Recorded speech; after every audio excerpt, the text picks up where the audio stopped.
परिवार में 5 लोग थे। ओम प्रकाश, उनकी पत्नी सुमित्रा, बहू भावना, बेटा राहुल और एक थी उनकी बेटी प्रियंका। वैसे तो ओम प्रकाश और सुमित्रा के घर में सब कुछ ठीक ठाक था, लेकिन सुमित्रा की एक आदत थी। घर में कुछ भी गलत या सही हो तो वो किसी से कुछ नहीं कहती, और भावना स्वभाव की इतनी सीधी सादी थी कि अगर कोई उसके साथ गलत भी करता तो भी वो उसे कुछ नहीं कह पाती। इसी के चलते प्रियंका और राहुल घर में मनमानी चलाते रहते, क्योंकि घर को संभालने वाली औरतें इस तरह से रहती थी जैसे वो गूंगी और अंधी हो। माँ, मैं अपनी सहेलियों के साथ पिकनिक पर जा रही हूँ। ठीक है बेटा, चली जाओ। और मुझे आने में रात हो जाएगी, देर से ही आऊंगी मैं। अच्छा, कोई बात नहीं बेटा। अरे भावना, तुमको एक बार में समझ में नहीं आता क्या? नाश्ते में फिर से पराठे बना के रख दिए। कितनी बार तुमसे कहा है कि मेरे लिए ढंग का नाश्ता बनाया करो। ठीक है जी, आगे से ध्यान रखूंगी। अरे ये बहू से किस तरह से बात कर रहे हो तुम राहुल? अरे तो और क्या करूं पापा, इसको कही बात एक बार में समझ में ही नहीं आती। सुमित्रा, तुम अपने बेटे को समझाती क्यों नहीं? बहू से बात करने का ये क्या तरीका है?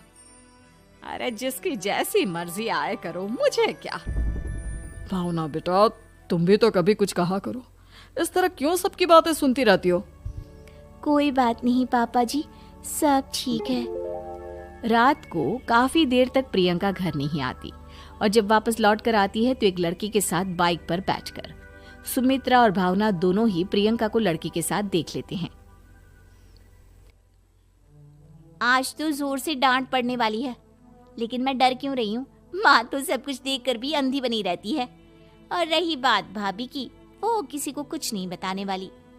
कहने को भगवान ने आवाज दी है, लेकिन गूंगी है गूंगी। अरे प्रियंका बेटा, इतनी रात को कॉलेज से लौट कर आ रही हो? कहाँ गई थी तुम? पापा, वो सहेली के घर पर थी, पढ़ाई करने के लिए रुक गई थी। अच्छा, ठीक है, जाओ अपने कमरे में जाओ और सो जाओ। सुमित्रा ने अपनी बेटी को एक लड़की के साथ इतनी रात को आते देखकर भी उससे कुछ नहीं कहा, और भावना ने भी इस बारे में किसी से कोई बात नहीं की। कुछ दिनों के बाद मामा जी का फोन आया था। उन्होंने प्रियंका के लिए कोई रिश्ता ढूंढा है। लड़के वाले उसे देखने आ रहे हैं। अरे मुझे नहीं करनी शादी वादी, किसी लड़की को बुलाने की कोई जरूरत नहीं है। ये तुम क्या कर रही हो प्रियंका बेटा? तुम्हारी शादी की उम्र हो चली है और तुम्हारे मामा जी ने बहुत अच्छा रिश्ता बताया है। पापा, अब जिद क्यों कर रहे हैं? और आप क्यों मेरी मर्जी के खिलाफ शादी कराना चाहते हैं? अरे माँ, इसको समझाइए ना। आपकी बेटी, आप तो बस चुपचाप सब कुछ होते हुए भी देखती रहती हैं। अरे तो क्या कहूँ, और मेरे कहने से क्या हो जाएगा? वैसे भी गलत क्या हो रहा है, सब कुछ सही तो है। भावना बहू, देखो तो प्रियंका हमारी बात नहीं समझेगी, लेकिन वो तुम्हारी हम उम्र है। क्या पता तुम्हारे कहने से उसे कुछ समझ में आ जाए। नहीं पापा जी, मेरे कहने से कुछ नहीं होगा। मैं प्रियंका को कैसे समझा सकती हूँ? वो ननद है मेरी, कहीं मेरी किसी बात का बुरा मान गई तो? सुमित्रा और भावना में से कोई भी प्रियंका को कुछ नहीं समझाता। इस बात से राहुल और ओम प्रकाश जी दोनों ही परेशान हो जाते हैं। और फिर जब लड़का प्रियंका को देखने के लिए आता है, मुझे आपकी बेटी बहुत पसंद है, मैं उसके साथ शादी करने के लिए तैयार हूँ। देखो, मुझे तुमसे शादी नहीं करनी, और ये बात जितनी जल्दी समझ में आ जाए अच्छा रहेगा। अरे तो फिर आप लोगों ने मुझे यहाँ बुलाया ही क्यों? माफ कर दो बेटा, वो हमारी बेटी जरा गुस्से में है, हम उसे समझाने की कोशिश करते हैं। हाँ, देखिए आप नाराज मत होइए, वो तो उसने बस ऐसे ही कह दिया होगा। अरे कोई ऐसे ही कुछ कहता है क्या? और ये आपकी पत्नी और माँ, ये दोनों इस तरह चुपचाप क्यों बैठे हैं, जैसे इस घर के मेंबर ही ना हो? आपके घर में सब कुछ ठीक तो है ना? अरे सब कुछ ठीक है बेटा। सुमित्रा, समझाओ ना अपनी बेटी को। अरे क्या समझाऊं, क्या होगा समझाने से? सब ठीक ही तो हो रहा है, गलत क्या हो रहा है?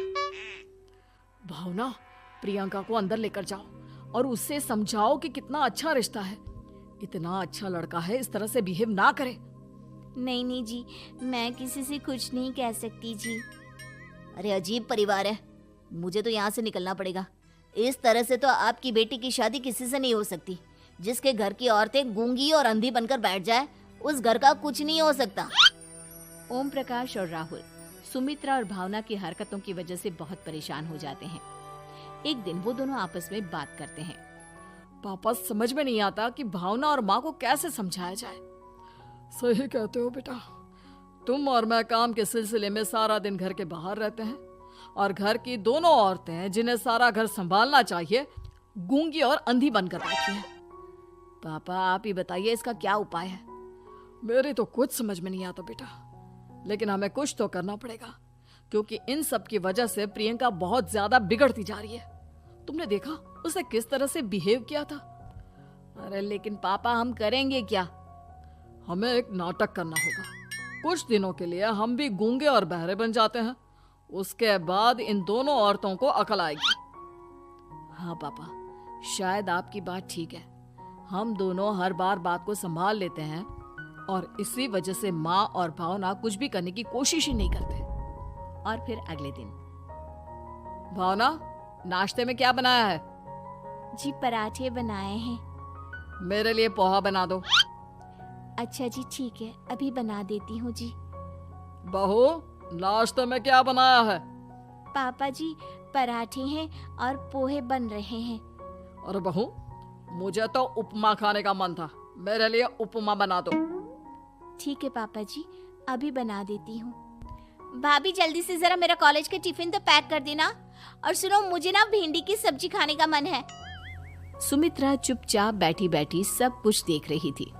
उसने किसी से कुछ भी नहीं कहा और ये देखकर भावना को मन ही मन गुस्सा आ रहा था, लेकिन वो किसी से कुछ नहीं कह रही थी।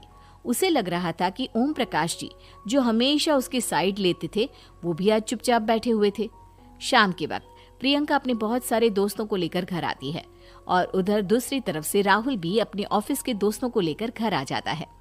प्रियंका अपने कमरे में तेज म्यूजिक चलाकर डांस करती है और राहुल अपने दोस्तों के साथ बैठकर जोर जोर से हंस रहा था। प्रियंका और राहुल मिलकर पूरे घर को अस्त व्यस्त कर देते हैं, लेकिन भावना उनसे कोई शिकायत नहीं करती और सुमित्रा जी भी चुपचाप बैठी रहती है। लेकिन भावना और सुमित्रा के अंदर का गुस्सा धीरे धीरे बढ़ रहा था। फिर रात को ओम प्रकाश और राहुल एक दूसरे से बातें करते हैं।